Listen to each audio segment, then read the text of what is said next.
araw, ating talakay nagtungkol sa maikling kwento. Ano nga ba ang maikling kwento? Ang maikling kwento o kata ay isang uri ng akme-akda. Ito ay maaaring likang isip lamang o batay sa sariling karanasan na nagiiwan ng isang kakintalan sa isipan ng mamabasa o nakikinig.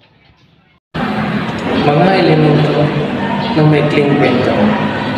So, ang una ay panimula. So, ang panimula ay dito nakasalalay ang kawilihan ng mga mamabasa at dito rin kadalasan pinakikilala ang iba sa mga tauhan ng kwento. Sunod naman ay ang tauhan.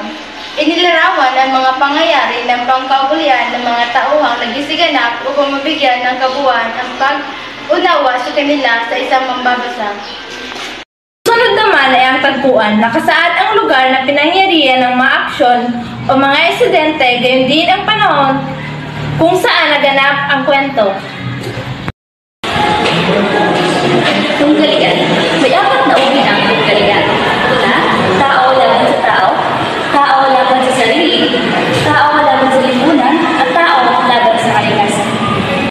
At ang panghuli ay wakas. Ito ang solusyon o kahinatnan ng kwento. Dito, malalaman kung nagtagumpay ito ang apat na taon sa kwento. Dito rin malalaman